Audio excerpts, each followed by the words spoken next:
Veja, economia é uma coisa simples, o problema é a política. O problema é a política.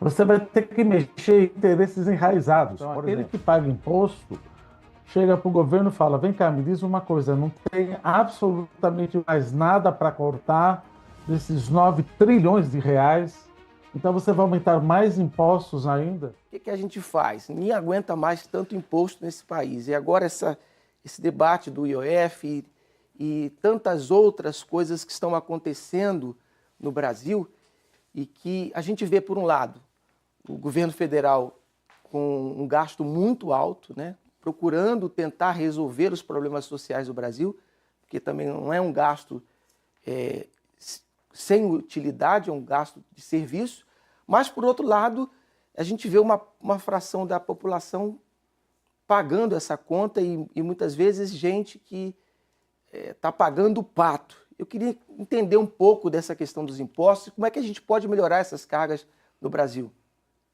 Veja, bispo, é um problema complicado aqui. O fato de ser o teu direito não são coisas infinitas. A dívida pública do governo federal bateu 76,5% do PIB, ou seja, 9,32 trilhões de reais. Então, aquele que paga imposto chega para o governo e fala: vem cá, me diz uma coisa, não tem absolutamente mais nada para cortar desses 9 trilhões de reais, então você vai aumentar mais impostos ainda? Como a missionária falou, o problema de pagar imposto não é o problema é que eu quero ver os resultados e o serviço vindo novamente.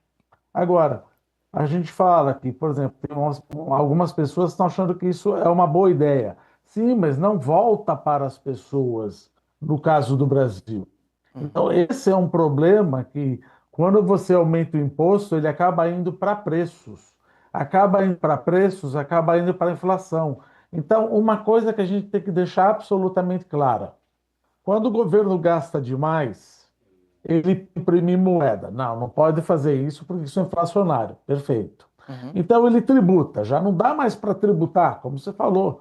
A nossa carga tributária está de 33% a 34% do PIB.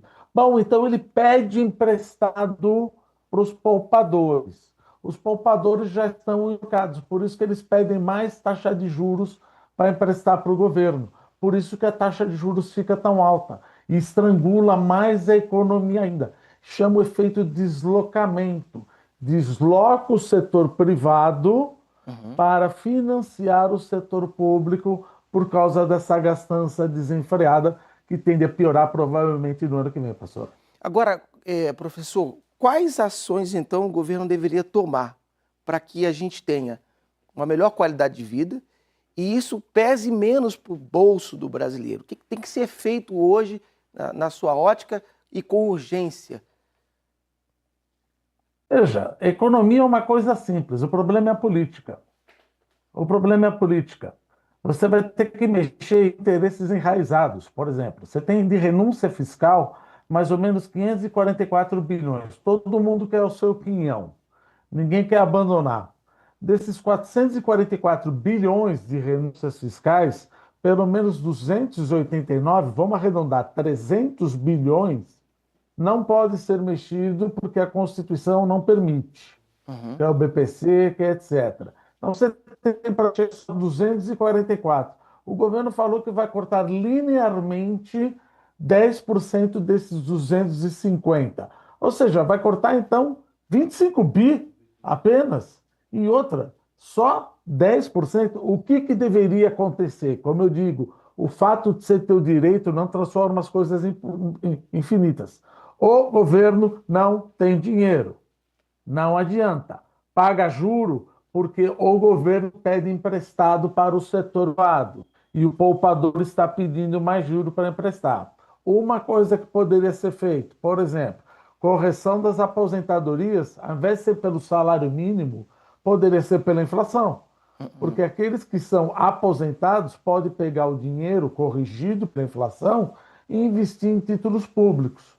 Outra coisa, isso daria 1 trilhão de reais em 10 anos, 100 bi em um ano. Já ajudaria muito. Outra, que daria uma economia de 97 bilhões em 3 anos. Reajuste do peso de investimento em saúde e educação. Detalhe, porque a saúde e a educação, ela é reajustada pela receita e não pela inflação. E um ponto aqui positivo. O Brasil, pasme, bispo, é um dos países que mais investe em educação do mundo.